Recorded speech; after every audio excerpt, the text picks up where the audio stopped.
Welcome to the Industry 4.0 Club's Fireside Chat. The club's purpose is to engage the power of diverse worldwide talent to accelerate the global evolution to Industry 4.0. We accomplish this by hosting and supporting respectful, thoughtful, and interdisciplinary open conversations and creating quality content on wide-ranging Industry 4.0 topics to expand the reach of our community. My name is Mike Unger, and I am the CEO of the Industry 4.0 Club. I have over 40 years of leadership and management experience, most of that in manufacturing at Michelin. I'm joined today by my co-host, Tim Stewart. Tim is the co-founder of the Industry 4.0 Club, and I think the president and founder of Visual Decisions. Tim, would you mind introducing yourself further, please? Sure. Tim Stewart, Visual Decisions, as Mike said. I do a lot of work with manufacturers across different industries, primarily discrete manufacturing. I work with national organizations like SESME around strategic roadmaps or smart manufacturing roadmaps, as well as digital lean and a variety of other initiatives. Let's see. Today we have the pleasure of speaking with Craig Salvalaggio, President and COO of Applied Manufacturing Technologies. Craig will be presenting at MD&amp West in Anaheim, California on February 4th, 2026. The title of his presentation is The Automate Journey and End User Implementation Roadmap. Craig is a dynamic leader and the driving force behind the success of AMT. Starting at AMT as a robotics software engineer in 2003, Craig has worked his way up through the ranks to become Vice President of Engineering, Vice President of Operations, Chief Operating Officer, and finally President as of May 2023. In his current role, Craig oversees all aspects of operations, including sales, engineering, and talent management. His extensive technical expertise in automation and robotics, combined with his exceptional leadership abilities, has propelled him into his current role. Craig possesses a deep understanding of the company's operations and clients. Welcome, Craig. Thank you, Mike. Thank you, Tim. So before we get rolling, and just for those listening in on LinkedIn, if you have a question for Craig or a comment you'd like to add, please put it into the comment box, and we'll make an effort to get that to Craig so that he can address it during our conversation today. So Craig, before we get started on talking more about your presentation and your expertise, it's really rare for someone to spend 20 years with one company, and you've done that at Applied Manufacturing Technologies, AMT. What motivated you to stay with one company for so long, and what advice do you have for young engineers who maybe are starting out in their career? Yeah, no, glad to be here, guys, and presenting on the topic of automation and how folks get from a starting point to their end goal. When you look at organizations and where you're at and where you spend your time, it's almost like a second family. So it's important that, first off, there's a good cultural match. And here, in where I've been, it starts with the purpose of the company, the core values. And, I had the pleasure of being mentored by our original founder, Mike Jacobs. And he created this entrepreneurial environment for a lot of us to propel within the organization, for anybody that had a passion for automation or manufacturing. So for the last 25 yees, I've been able to do that with both our customers and the employees and the types of individuals that we hire. So, I feel personally about tenure in an organization.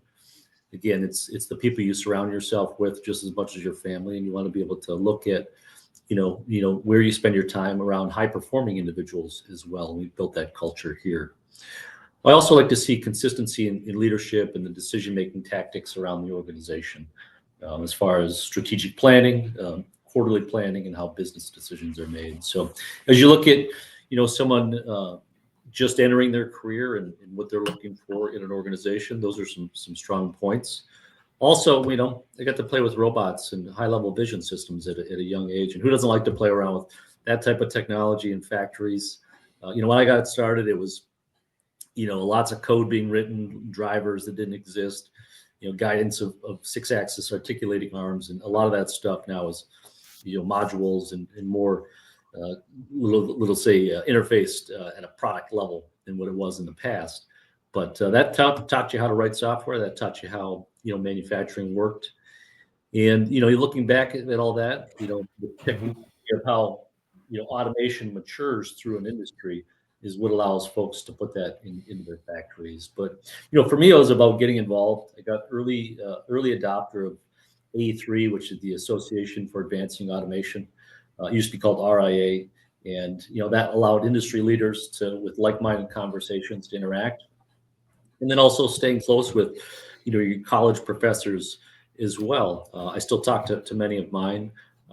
That helps with new talent coming in the industry, staying abreast of what academia is looking at and how far ahead of the curve they are or behind, and how to keep them in the right direction. So in the talent energy organization, they can be at the phase in their life cycle that makes sense for you. So you look at all that.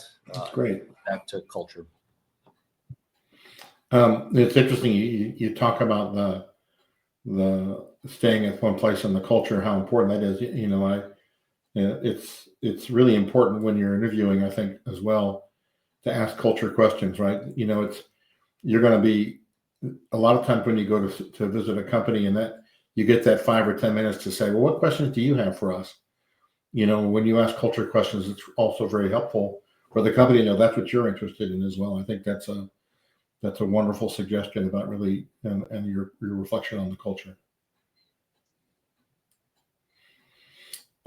So digging into your presentation a little bit, what are some of the common mistakes that you see manufacturers are making today when bringing automation into their factories?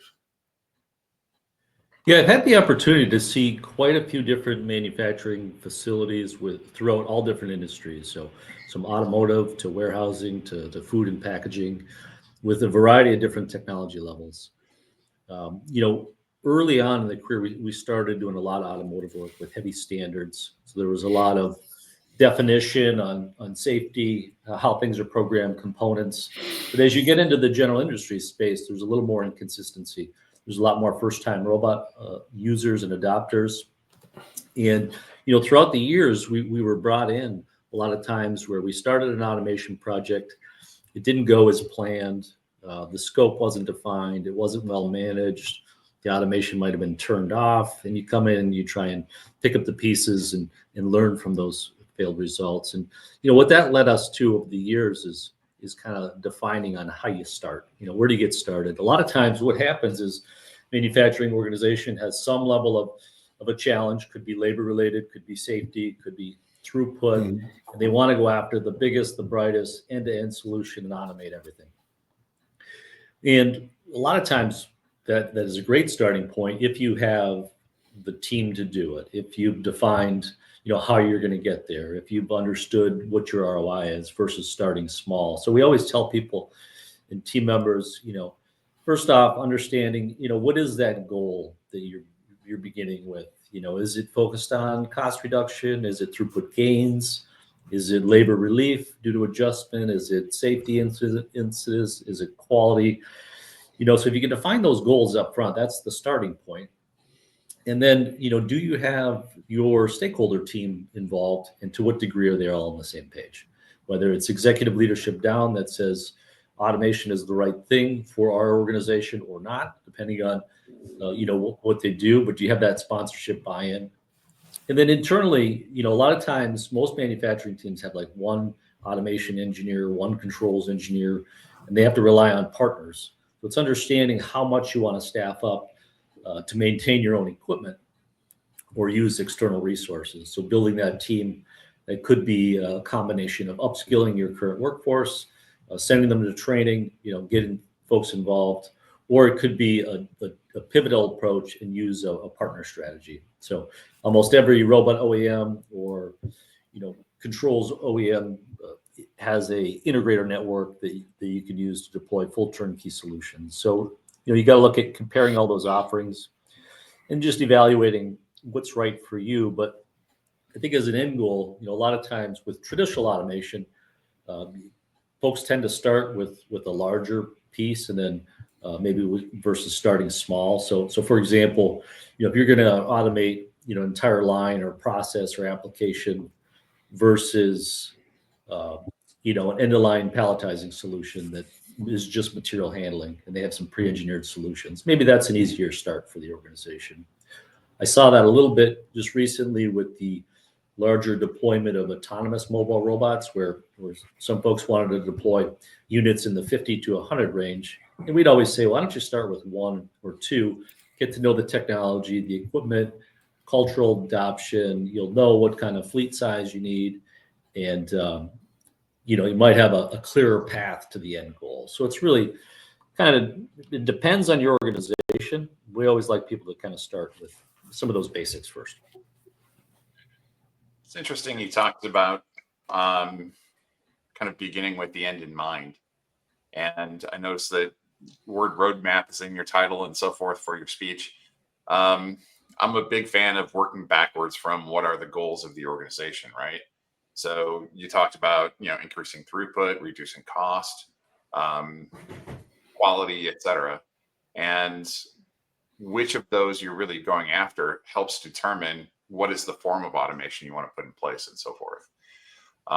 The other thing that I picked up on that you talked about is how do you create that alignment within the organization to get the adoption and use of those technologies that you're putting in place so that something doesn't end up in a corner of the shop kind of unused. Could you expand on those thoughts a little bit? Yeah, I always say, what is that end goal and how do you measure it? A lot of times people, are excited about maybe like the product of the technology. So they got introduced to a specific technology to show, and then that technology is driving the ultimate solution, where it needs to start with, what's the process and what are the goals first.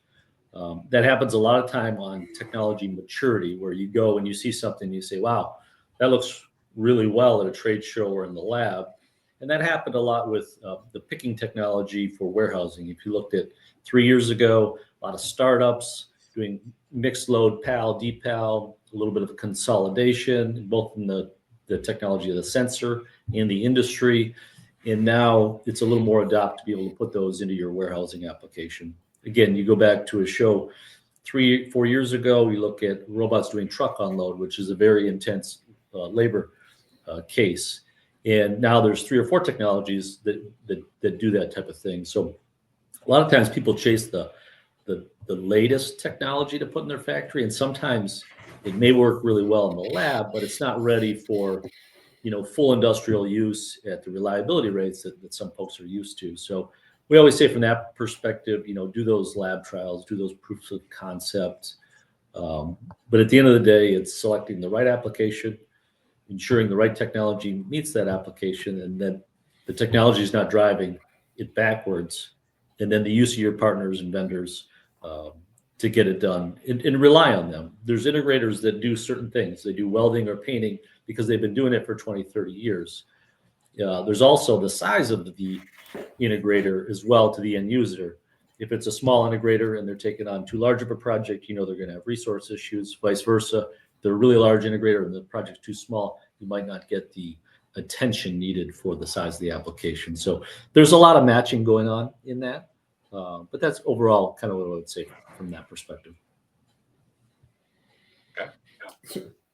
So one of the things, I think you've touched on a couple of these things being key principles for success. I think I heard you mention having a clear goal, having the stakeholders involved, and then deciding a little bit about where are your resources going to come from for the project itself.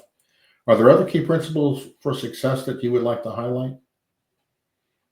Yeah, I think, a lot of times, sometimes people are afraid to share information. And so there's a lot that can be gained by meeting with other manufacturers that maybe are in a different industry to see, what were their success factors or, failures from that perspective. So, sharing of information that can be done through associations in trade shows like MD&amp West. It could be through the network, such as the robot companies themselves or the technology suppliers. I think before, in the years past, it used to be, you're protecting all that intellectual property, protecting that process. And you'd be surprised now how much people are willing to share. Here's what led to the success. of our factory, whether it was people adoption, whether it was training, whether it was the timeline to implement. A lot of times people try and race things through, and sometimes that could lead to, cutting corners in the project. We all know that safety drives some additional component costs, but also when you look at safety, it has to be designed, to the relevant industry standards, such as ISO 10218 or R1506 for traditional robots, R1508 for autonomous mobility. But then you can't over-design it as well, so that way operators and maintenance folks can't use the equipment or maintain it or do cleaning on it or preventative maintenance. So it's a balance of all those things when you're trying to look at the elements of what is the ROI, what are we trying to achieve? At the end of the day, it all goes back to those business objectives. How do you balance when you're looking at a lot of these projects, solving individual problems? Someone's got a machine that's on fire and they need to address that versus taking that step back and thinking through what is the kind of overall architecture that I'm trying to put in place so that you don't make overly large investments in solving this problem without fitting it into that bigger picture.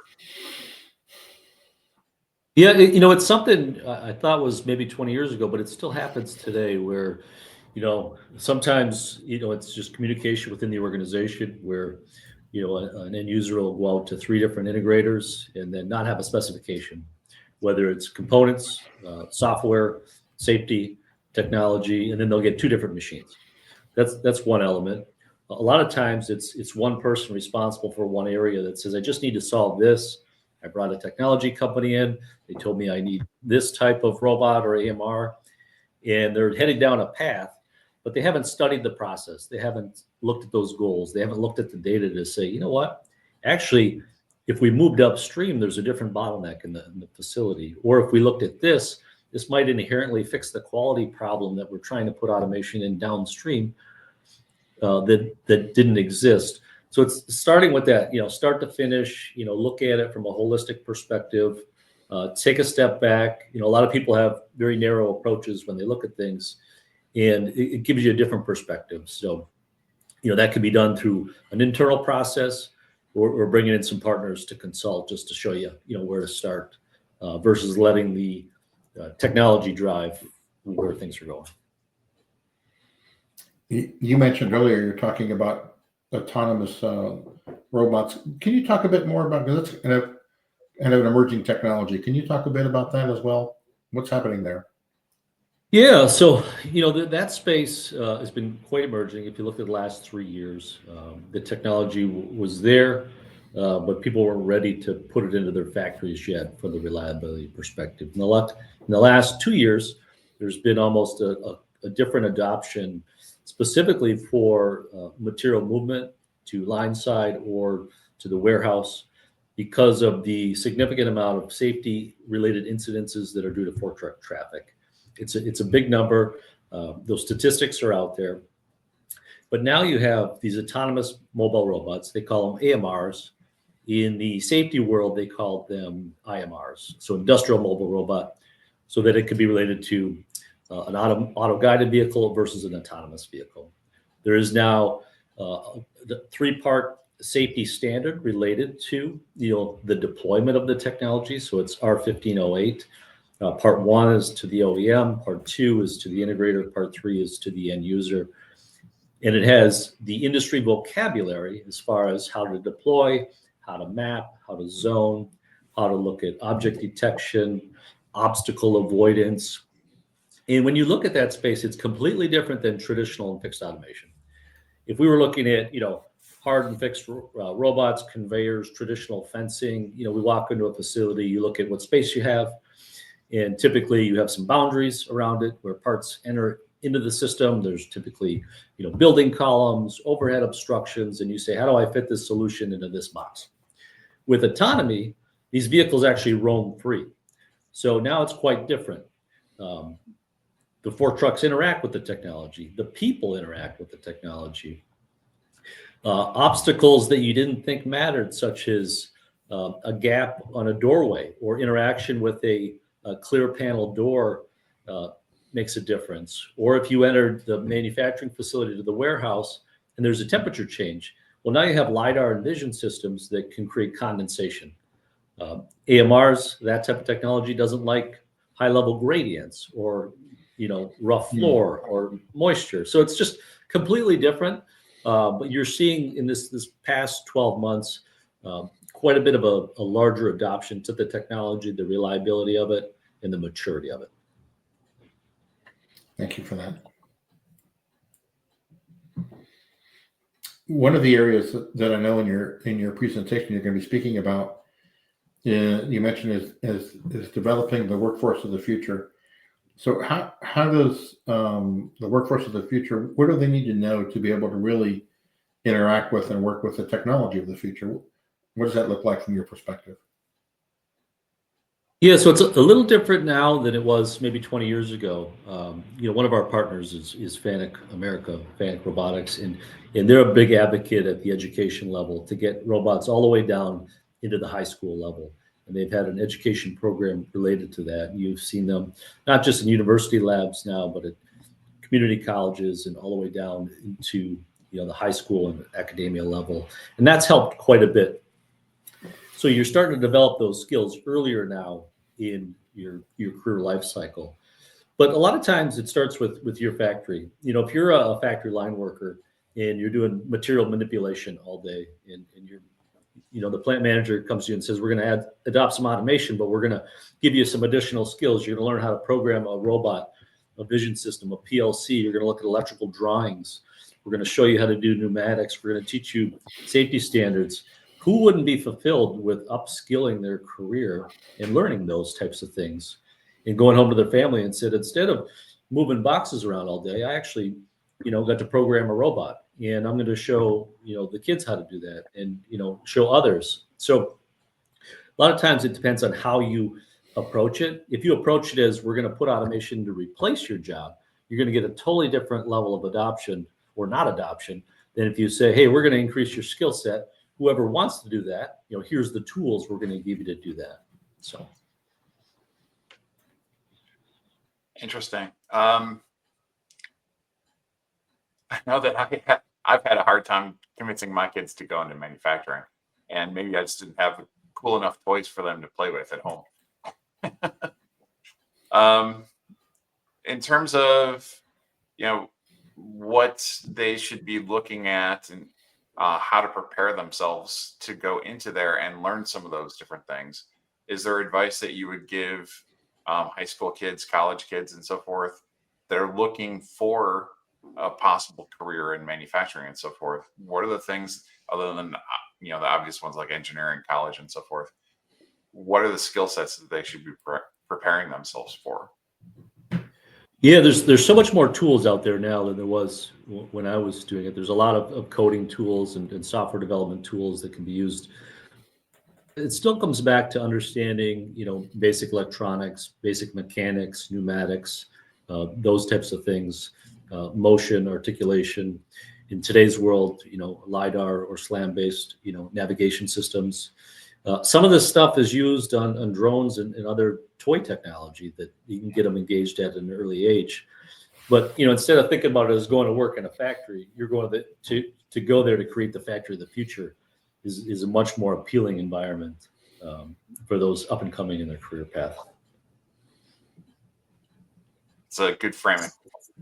Yeah, that's really neat. Well, we've been, just for those that are on LinkedIn, we've been talking to Craig Salvalaggio for the last 20 minutes or so, and we're reaching the end of this conversation. But if you do have a question for Craig, please feel free to put it in the comment box, and we'll make sure we get it to him before we wrap up today's presentation. Craig, as we just folks that are planning to come and hear your presentation at MD&amp West, what do you hope that they'll get from that, from what you plan to share with them? Yeah, we're hoping to use some live examples and some case studies of real life scenarios that we've been through that help put some of these use cases into better perspective. But a lot of times it's those key factors on deciding, designing, integrating automation.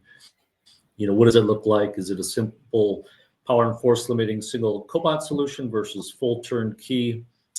How do you balance some of those technical versus business objectives? Again, there's a lot of ways to look at ROI. Some people look at it as, cost savings through labor. It could be cost of lost production. It could be the increased throughput that you're getting. It could be those safety related injuries that you want people to go home from your factory safe to their families. It could be the quality justification. So there's a lot in that. You want to look at, how you build the workforce of the future through the technology adoption. And then, there's a lot out there. So, go to those trade shows and look at the different robot technology that's there, the different autonomous mobility, the different grasping units, the vision systems, and start to understand, what's out there. But we'll use some real case studies of people that did really small stuff that went well, some stuff that went not so well, and then some big stuff that was game changing for their industry and their production facility. So. Excellent. Well, as we wrap up, maybe start with Tim and then with Craig. Do you guys have any final thoughts for the audience today that you'd like to share? Tim? Craig, fantastic. Thoughts that you've given us today. I really like some of the framing that you've provided, both for people thinking about coming into the field, but also just as you're thinking about how to utilize some of this technology within your own company. Thinking through what is the type of value that you're going to create, whether that's additional throughput or anything else, and kind of working backwards from there through how you're going to get the support of the people. How does this become a win for them, and so forth. And some of the framing that you gave us around that, I think all of it's been excellent. Thanks, Tim. Craig, your final thoughts for our audience? Yeah, thank you, Tim. Yeah, thank you, Mike. Automation is a journey. It's not a sprint. In late 2020, we had to sprint just to, get manufacturing organizations, back on board. There's a lot of discussion whether or not those types of numbers would last. There's no doubt automation isn't a part of the success and profitability and manufacturing in this country. And you got to look at your factory and figure out what makes sense. So get out, share stories, see people, ask questions. There's a big network up there that wants to help. It's not looking to sell you anything. They're just looking to guide you and give you some basic tools on how to get there. So appreciate the time today, guys. Excellent. Thank you. So we'd like to thank Craig for taking time to join us. We really appreciate it. I know we've got a lot going on. To give us a preview of his presentation at MD&amp West, which will be happening on February the 4th at the Anaheim Convention Center in California. We hope you're going to decide to join us, Craig, and the Industry 4.0 Club. And if you haven't already, we'd love to encourage you to go register. Here's the web address for the event. If you go there, you'll see the agenda, and please register and take time to be part of this great event. The Industry 4.0 Club would like to encourage you also to take action to advance the deployment of Industry 4.0. Read an article, attend a workshop, or maybe even develop a smart manufacturing roadmap for your plant or company, or challenge the team you're with to do the same. We'd like to know what actions you're taking, so please drop us a note on our website at www.industry40club.com or on our LinkedIn page. In addition, we host conversations like this routinely. And if you're interested in being a guest on one of our future broadcasts, please drop us a note on our website or our LinkedIn page. We'd love to hear from you. With that, Tim, thank you. Craig, thanks again. And we'll see you guys in California, okay? Sounds good. Thank you.